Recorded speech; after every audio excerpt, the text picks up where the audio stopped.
सब कुछ मैंने सजाया है अपने भैया और भाभी के लिए। चोखो है ना? मम्मा, ये कितना सुंदर बेड है, मैं तो इसी पे सोऊंगा। अरे अरे अरे अरे, इधर आ।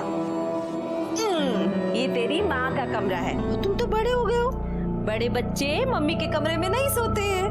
मैं तुम्हारा बिस्तर बाहर लगा देती हूँ। चल। ये सब दीदी ने ही सजाया है। मुझे भी दीदी ने ही तैयार किया। अकेले ही सब कुछ कर लिया। चल।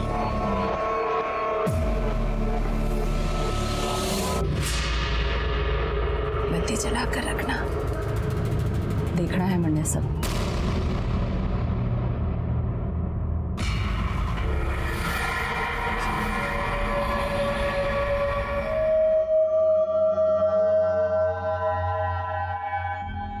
तो खुश है ना? बहुत। ये मेरी लाइफ का सबसे अच्छा दिन है। हमारा भी।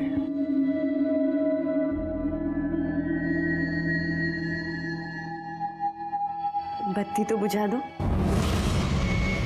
बत्ती जला कर रखना। देखना है मैंने सब। बत्ती बुझा दूंगा तो तने देखूंगा कैसे?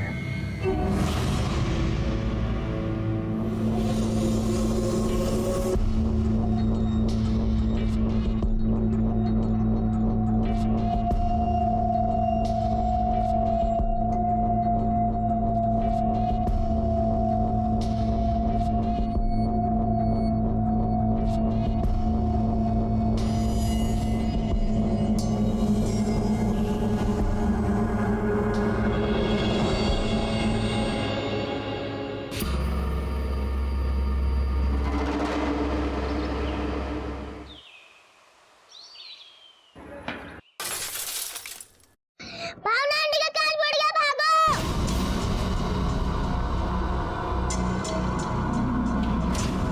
भावना, ये इसने फिर शीशा तोड़ा।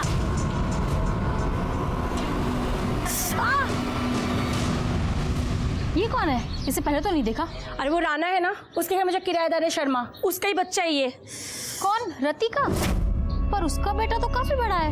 रति नहीं, रति का भाई मोहन, उसका बच्चा है ये। अरे काय के भाई बहन, कई बार बाइक पे चिपक के बैठते हुए जाते देखा है मैंने उनको। देखा तो मैंने भी है। अब जिस तरीके से वो मोहन के साथ रहती है ना, भाई बहन कम कुछ और ज्यादा लगता है। खैर भाड़ में जाइए सब। मेरा जो नुकसान हुआ है ना, मुझे उसकी भरपाई चाहिए। और मेरे हाथ में जो काटा वो भी। चलो।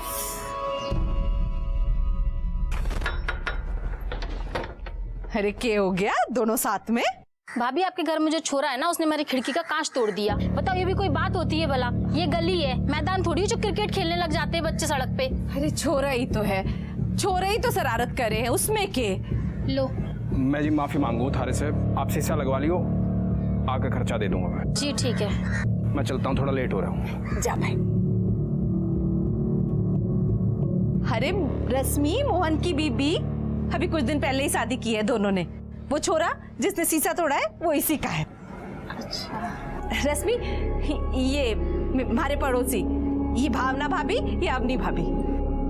अच्छा, तभी मैं सोचूं वो बच्चा किसका है। पर बच्चा कुछ ज्यादा बड़ा नहीं है।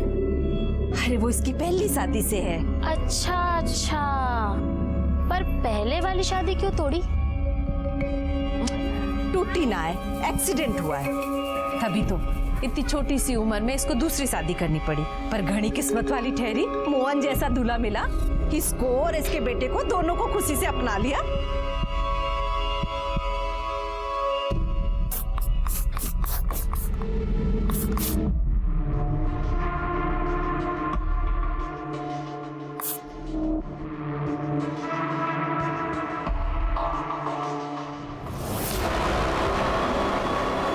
दरवाजा खुला रख। पर कुछ नहीं, तूने कर ली अपनी मनमानी। अब मन नहीं करने दे जो मुझे करना है।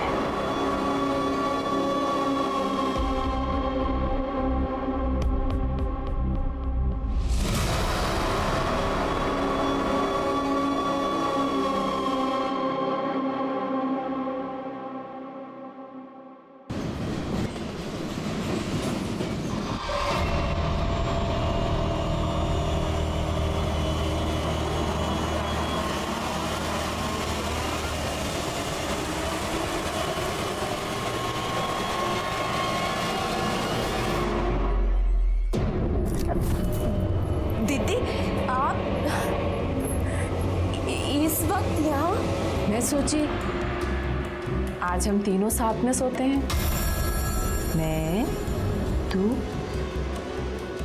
और मोहन।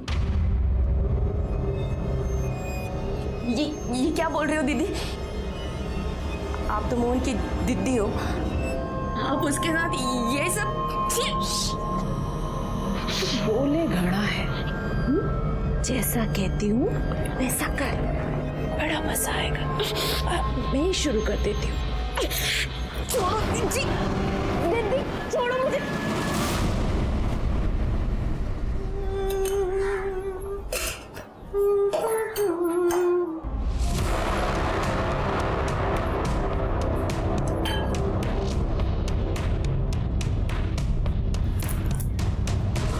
मजा आया रात को?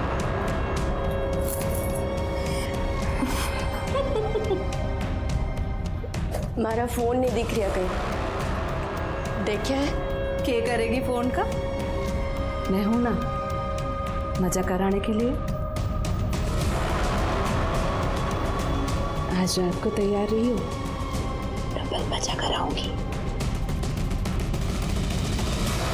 चाय?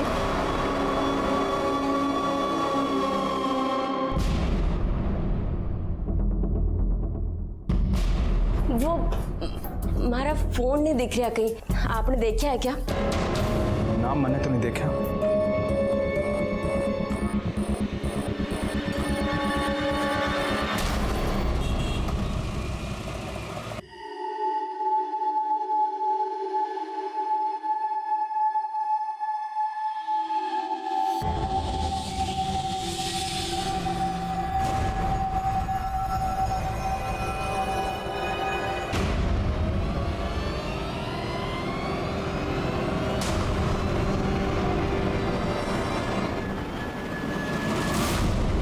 रत्ती दीदी से कुछ बोलते क्यों नहीं हो? ऐसे भी कोई बहन हो वे कोई अपने भाई के संग। जी मोहन, अगर तुम दीदी से कुछ नहीं बोलोगे तो मैं बात करूंगी। तो कुछ मत कहिए, आज जो कहा बस करती जाओ। लोगों में अलग अलग तरह की मानसिकता देखने को मिलती है, जिसे समझ पाना बहुत ही मुश्किल होता है। रति का अपने ही भाई और भाभी के साथ सोना और मोहन का उसे झेलना बहुत ही अजीब था। ऐसी क्या मजबूरी थी मोहन की जिसने उसे खुद ही नहीं बल्कि रश्मि को भी मजबूर कर रखा था। पर ये जो भी था, एक क्राइम की दस्तक जरूर थी, जो रश्मि को पहली बार तब मिली जब रति उनके कमरे में पहली बार आई थी। ये दस्तक हर रात रश्मि को मिल रही थी, जिसे अनदेखा करने के लिए वो मजबूर थी। पर आखिर एक दिन उसके सब्र का बांध टूट गया। छोड़, अभी हाल जाऊंगी मैं घर छोड़कर, अपने बेटे को भी लेके जाऊंगी, पति को भी लेके जाऊंगी, और जो मैं होने नहीं दूंगी। हाँ, नहीं हो जाऊंगी, तू नहीं चलोगी, मैं नहीं जाएगी, तू छोड़ मुझे। क्यों क्यों भीड़ लगा रखी है? नहीं समझ आ रहा है? तू नहीं चलोगी, काम डाल दिया तुमने? चलो अपने घर। बात सुन मेरी, हाँ, चिल्लाने की कोई जरूरत नहीं है। छोड़ मुझे, चिल्लाऊंगी। बहुत हो गया दीदी दीदी, अब तेरा भांडा मैं सबके सामने फोड़ के रहूंगी। नहीं रहना है मुझे तेरे इस घर में। अरे बावड़ी हो गई है क्या?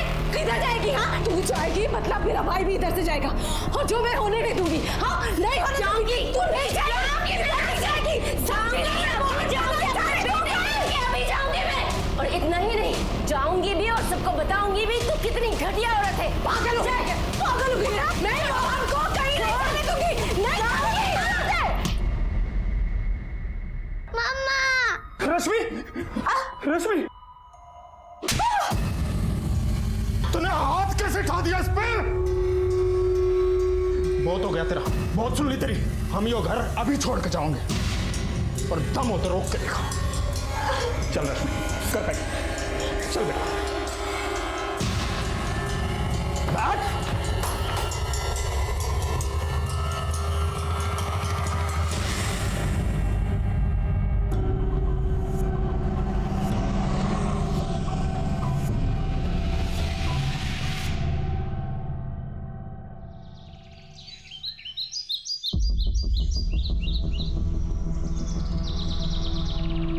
अरे क्या बात होगी चौधरी साहब, जो इस भरी दोपहरी में बुला लिया है? ऐसी बदबू आ रही है जैसे कोई जानवर मर गया हो।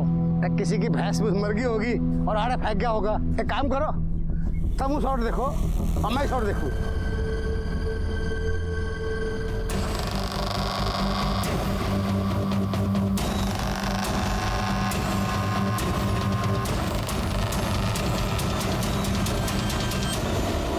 तुम लोग आसपास देखो, बॉडी के और टुकड़े मिलते हैं क्या? सर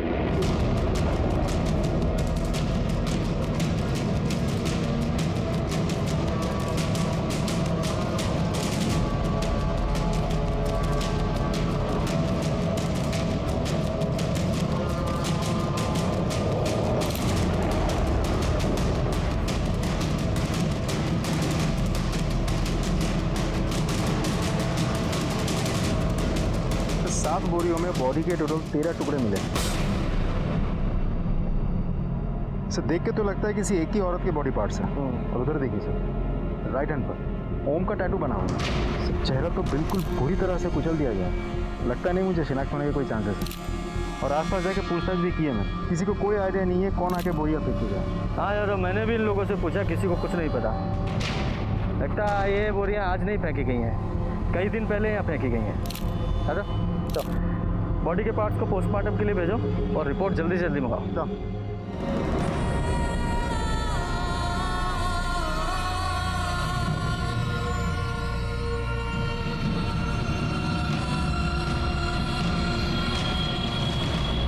अंकल पैसे दो ना, भूख लगी है। चल चल निकल यहाँ से। अंकल प्लीज दो ना, बहुत भूख लगी है। तो भूख लगी है तो काम करना, भीख क्यों मांगता है? काम करने से खाना मिलेगा। खाना भी मिलेगा और पैसा भी मिलेगा, करेगा काम? चल यहाँ। क्या नाम है तेरा? विवान। पहले तो तू इस मोहल्ले में नहीं दिखा, कहाँ से आया? नहीं पता। कैसे आया? पता नहीं। चल आज से तेरा काम शुरू। जा चाय दे के आओ।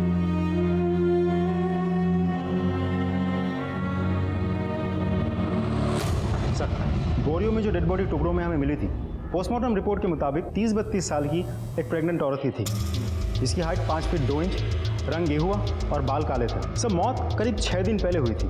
इसका मतलब 24 सितंबर को शाम को 7 बजे से लेकर रात के 12 बजे के बीच मौत हुई थी। सब पोस्टमार्टम रिपोर्ट के मुताबिक उसके चेहरे में और सर में मल्टीपल इंजरीज हैं, जो किसी हथौड़े जैसे भारी चीज़ से कई बार वार करने की वजह से हुई थी। सर का तो एकदम चूरा बना हुआ है। सब मारने के बाद डेड बॉडी को किसी आरी जैसी चीज़ से इतने छोटे छोटे टुकड़ों में काटा गया है, जिसमें उसका फेटस भी काटा और उसके भी टुकड़े टुकड़े हो गए।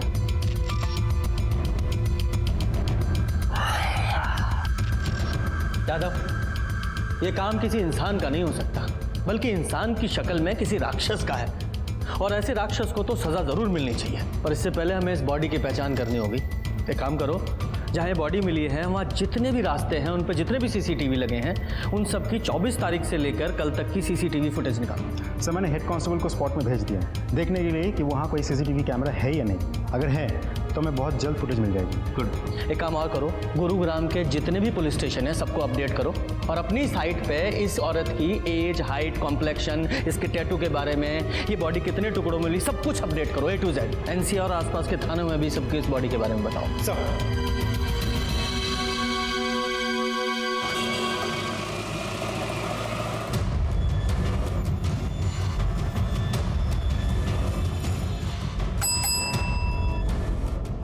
जनाब, गुरुग्राम पुलिस ने एक औरत की डिटेल्स अपलोड की है। मर्डर हुआ है उसका और बॉडी 13 टुकड़ों में मिली है और उसके हाथ पर ओम का टैटू भी है। और मुझे तो लगता है कि औरत वही है जिसकी मिसिंग कंप्लेंट हमारे पास में आई हुई है।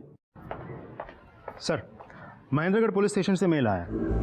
जिस औरत की डिटेल हमने भेजी थी उससे मैच करती हुई एक औरत की मिसिंग कंप्लेंट भी उन लोगों के वहाँ सितंबर 1st वीक में दर्ज हुई थी। सितंबर 1st वीक? उस औरत का नाम है रश्मि भटनागर और उसके हाथ में भी एक ओम का टैटू है। सर ये मिसिंग कंप्लेंट उसकी माँ ने दर्ज करवाई थी। यादव, हो सकता है ये औरत वही हो, क्योंकि ये भी सितंबर के पहले हफ्ते में गायब हुई थी और उसका मर्डर 24 सितंबर को हुआ, यानी कि गायब होने के 10-15 दिन तक तो ये जिंदा थी। तो सवाल ये है कि इन दिनों में इसने अपनी माँ से कांटेक्ट क्यों नहीं किया? ये बच्चा कौन है? सर ये रश्मि का बेटा है। रश्मि और ये दोनों एक ही साथ गायब हुए थे। रश्मि की माँ ने बेटी और नाती दोनों की मिसिंग कंप्लेंट दर्ज करवाई थी एक ही साथ। मतलब बच्चा भी गायब था। अब माँ तो मिल गई है, बच्चा कहाँ है?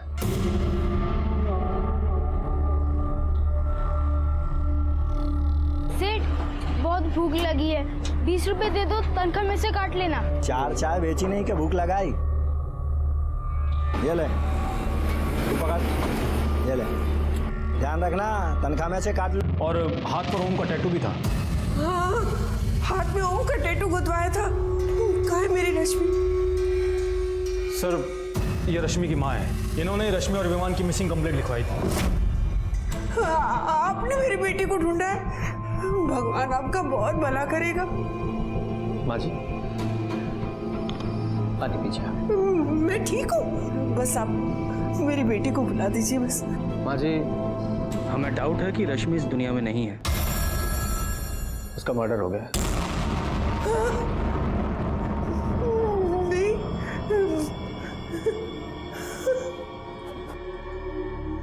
रश्मि, किसने मार दिया मेरी बेटी को? विमान, विमान का? विवान कहाँ है, किस हाल में है, ये तो हमें नहीं पता, लेकिन आप जो कुछ भी रश्मि के बारे में जानती है सब बताइए, ताकि हम रश्मि के कातिल को पकड़ सकें और विवान को ढूंढ सकें। पानी पीजिए।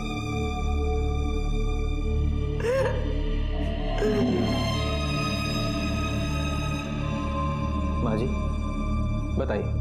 उसका तो नसीब ही बड़ा था। इतनी सी थी तब बाप का साया उठ गया उसके सर से। ब्याह किया पर वहां भी नसीब से हार गई।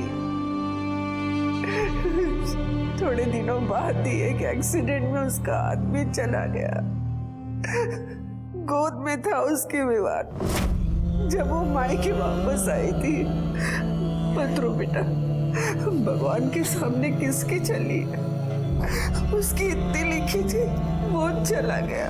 लेकिन तेरे सामने तो पूरी जिंदगी पड़ी है ना, कम से कम अपनी नहीं तो दीवान के बारे में तो सोच। थोड़े सालों के बाद मेरी एक सहेली की जान पहचान वाला था, चेतन भटनागर। उसने आखिर रश्मि का हाथ मांगा। उसकी बीवी उसे छोड़कर किसी और आदमी के साथ चली गई थी। 2 बेटियां थी उसकी। माँ जी, मन्नत घराड़ी की जरूरत ना है, पर बेटियों को तो माँ चाहिए ना। अब अपनी हर्जी की बात बाप को थोड़ी बता पाएंगे। और विवान भी छोटा है, उसे भी बाप मिल जाएगा। मुझे लगा कि भगवान ने मेरी सुन ली। विवान का मुंह दिखाकर मैंने रश्मि को मना लिया। लेकिन थोड़े दिनों बाद ही रश्मि जब मुझे मिलने आई, तब उसने बताया कि चेतन उसके साथ कैसा व्यवहार करता था।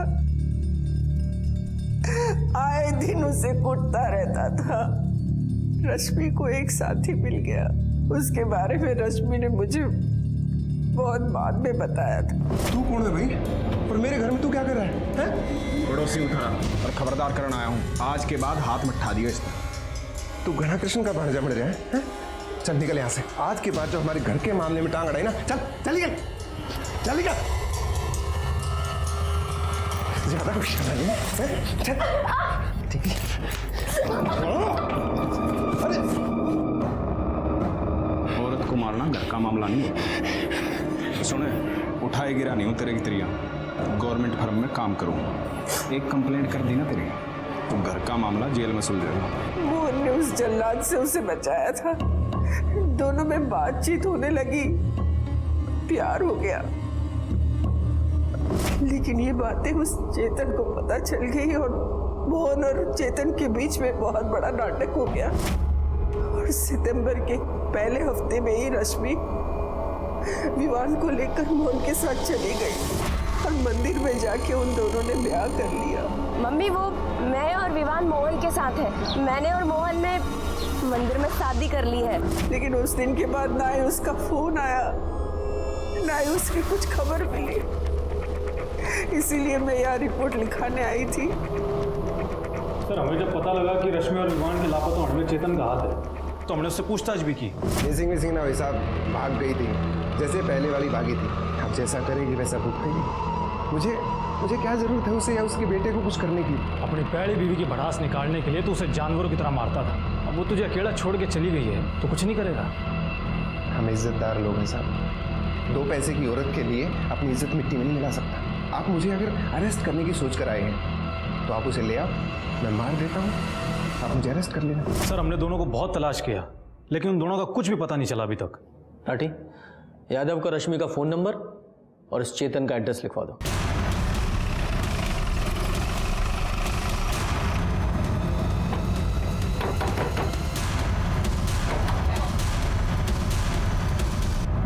चेतन। जी, आप कौन? गुरुग्राम पुलिस। तुम इतने यकीन से कैसे कह सकते हो कि रश्मि मोहन के साथ ही गई थी? गई नहीं थी साहब, भागी थी। पर इसमें यकीन की क्या बात है? जिस दिन सुबह वो विवान के साथ गायब हुई थी उसी दिन मोहन ने अपना किराए का घर छोड़कर यहाँ से भागा था। उसके बाद वो वापस नहीं आया। और साहब ये सब बातें आप मुझसे क्यों पूछ रहे हैं? मुझे उसकी माँ ने बताया है तो आपको भी तो बताया होगा कि उसने भागकर मोहन के साथ शादी कर ली। ढूंढने उड़ने की कोई जरूरत नहीं साहब, कहीं अय्याशी कर रहे होंगे। हम रश्मि को नहीं उसके कातिल को ढूंढ रहे हैं और रश्मि का मर्डर हो चुका है। सही है, जैसी करनी वैसी भरनी साहब। उस कमीने के लिए मुझे छोड़ा था ना, अब उसका मन भर गया हुआ तो उसे हटा दिया काम से। रश्मि ने यहाँ से जाने के बाद तुमसे कांटेक्ट किया था? नहीं साहब, अगर करती भी तो मैं उसकी एक नहीं सुनता, सीधा बाहर का रास्ता दिखा देता उसे मैं। और विवान का कुछ पता है? वो कहाँ है? नहीं, जिस दिन से वो यहाँ से गए हैं मैंने उनकी शक्ल तक नहीं देखी। देखो, कुछ और जानते हो तो वो भी बता दो, वरना बाद में मौका नहीं मिलेगा। कुछ पता है? क्या हुआ? चाय दे के क्यों नहीं आया? वो बहुत तेज बुखार है ऐसे। चुप कर, काम चोर कहीं के। और निकल यहाँ से, ये बीमारी के बहाने यहाँ नहीं चलेंगे। चल भाग। और आज से दुकान में आने की जरूरत नहीं है। नहीं नहीं अंकल, मुझे मत निकालो, मैं ठीक हूँ। मैं अभी चाय दे के आता हूँ। चल लेके आ फिर। हाँ, क्या? अरे मेरे छोटे भाई, मेरे लिए लड़की ढूंढने से अच्छा है तू अपने लिए कोई अच्छी सी नौकरी ढूंढ ले। तेरे सेटल होने से पहले कैसे शादी कर लूँ मैं? हाँ? हाँ चल, मैं तेरे से बाद में बात करता हूँ। ये लो, हमारे छोटे भाई हमारे लिए बहू ढूंढ रहे हैं। सही तो बोल रहे हैं। अरे ना ना ना, तुम कुछ मत बोलो, तुम तो उसे ही सपोर्ट करोगे। कुछ मत बोलो, काम की बात बताओ। सर रश्मि के मोबाइल लोकेशन के मुताबिक जिस दिन उसका मर्डर हुआ उस दिन उसका फ़ोन महेंद्रगढ़ में चेतन के घर के पास स्विच ऑफ हुआ। फिर जब हमने बैकडेट में जाके फ़ोन की एक्टिविटीज़ चेक की तो हमें पता चला कि गुरुग्राम सेक्टर 11 से महेंद्रगढ़ की तरफ फ़ोन ट्रैवल किया था। इसका मतलब रश्मि सेक्टर 11 गुरुग्राम से महेंद्रनगर गई और फिर फ़ोन स्विच ऑफ हुआ। यादव, इसके दो कारण हो सकते हैं। पहला ये, या तो चेतन झूठ बोल रहा है या फिर रश्मि मोहन के साथ सेक्टर 11 में ही कहीं रह रही थी। तुम एक काम करो, सेक्टर 11 जाओ, वहाँ विवान और रश्मि के बारे में पता करो और मैं इस चेतन की खबर लेता हूँ। कांस्टेबल को बोलो जरा उसे उठाए। सर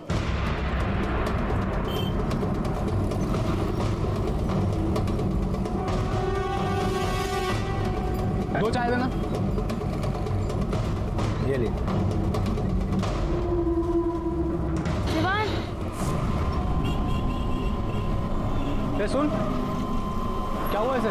इसे बहुत तेज बुखार है।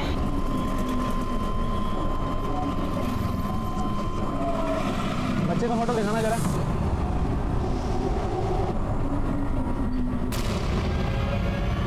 बच्चा तो यही है, मैं इसे हॉस्पिटल लेके जा रहा हूँ। तुम साहब को खबर दो, बच्चा मिल गया। झूठ बोल रहा है तू। रश्मि की मोबाइल लोकेशन से साफ पता चल रहा है जिस दिन उसका मर्डर हुआ वो तुझसे मिलने आई थी। कसम से सर, वो मेरे घर ना आई सर। आई थी और तूने बदला लेने के लिए उसका खून कर दिया, क्योंकि एक बार उसकी वजह से तेरी बेइज्जती हुई थी ना। और क्या कहा था तूने पीएसआई राठी के सामने? अगर आप लोग मुझे अरेस्ट करने की सोच कर आए हैं तो आप उसे ले आओ, मैं मार देता हूँ, आप मुझे अरेस्ट कर लेना। कहा था कि नहीं? इसलिए जब वो तेरे घर आई तूने उसे मार दिया, फिर उसके टुकड़े टुकड़े किए, बोरी में भरे और फेंक दिया। ना वो मेरे घर आई और ना मैंने ऐसा कुछ किया है सर। आधा किलो कर दो इसका। देखिए जरा, आपने इन दोनों को यहाँ कहीं देखा है? ये रश्मि और इसका बेटा विवान है। हाँ सर, ये दोनों हमारे ही मोहल्ले में रहते हैं, शर्मा जी के मकान में। पर कुछ दिनों से इनको देखा नहीं है। ये शर्मा फैमिली इनके रिलेटिव्स हैं? अब रिलेशन का तो पता नहीं, पर रत्ती मोहन की बहन है। पर रंग ढंग देख के भाई बहन जैसा तो नहीं लगता है। अच्छा, ये लोग रहते कहाँ हैं? मकान नंबर? ये गली से दूसरा मकान। Thank you. अरे उन दोनों के बीच की वो बात तो बता दे। सर सर सर, एक और बात बोलनी है आपको। बोलिए। और ये रश्मि गुरुग्राम के सेक्टर 11 में क्या कर रही थी? ये वहाँ मोहन के साथ रहती थी ना? सर कौन कहाँ क्यों रहता है सर मैं नहीं जानता। मैं महेंद्रगढ़ में रहता हूँ, मैं बस इतना जानता हूँ सर। अच्छा, एक काम करो, इसे ना अंदर डालो और इसकी सेवा पानी करो, सब जान जाएगा, सब बताएगा। सर मैं सच्ची कह रहा हूँ सर मेरी बात का यकीन कीजिए ना सर। क्या कह रहे हो साहब? अरे भाई ये मेरा तो साथ ही रहेगा, और जब भाई साथ रहेगा तो भाभी भी साथ रहेगी। पर मन समझ में नहीं आ रहा कि ये सब पूछ क्यों रहे हो? शादी कब की थी उन दोनों ने? 31 अगस्त। सीधा मंदिर से शादी करके घर ही आए थे। मैंने खूब खाना वाना बनाया था साहब। 1-2 हफ्ते हंसी खुशी से रहे, बड़ा अच्छा लगा हमें। ये मोहन रश्मि से शादी करने के बाद उसे आपके घर लेकर क्यों आया? उसे अपने घर क्यों नहीं लेकर गया? सर बात ये है कि मोहन रश्मि और विवान को भगा के लेकर आया था। कुछ दिन चुपके रहना था। उसने पूछी बहन तेरे घर रह जाऊं? मैंने भी बोला तेरा ही घर है भाई, रह जा। तो बस 1-2 हफ्ते चुपचाप अच्छे से रहे। जब मामला ठंडा पड़ गया तो वापस चले गए महेंद्रगढ़। मोहन की कोई फोटो है आपके पास? फोटो? एल्बम वाला फोटो तो ना है साहब, पर हाँ 1 मिनट, ये फोन में रही, ये रही। अच्छा, यहाँ से वो दोनों किस डेट को शिफ्ट हुए थे? 10-12 दिन पहले साहब, अब 24-25 को। कैसे गए थे? अरे भाई के पास मोटरसाइकिल है, मेरे मोटरसाइकिल से।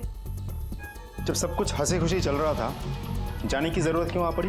अरे बताई ना अभी आपको साहब कि मामला ठंडा पड़ गया तो चले गए वो दोनों। वहाँ मामला ठंडा पड़ गया और यहाँ गर्म हो गया है ना? हमें पता चला है कि आप लोगों के बीच बहुत बड़ा झगड़ा हुआ था।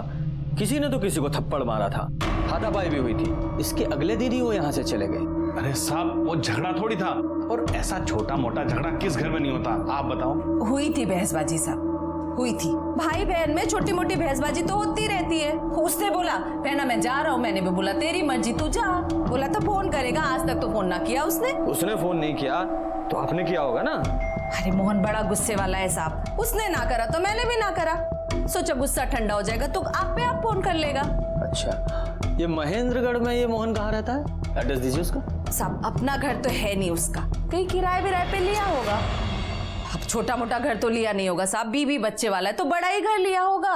बीवी बच्चे उसके साथ में नहीं है, क्योंकि रश्मि का मर्डर हो चुका है। क्या कह रहे हो साहब? हाँ, मोहन और विवान दोनों लापता हैं। अब मोहन ही बता सकता है कि क्या हुआ था उन लोगों के साथ।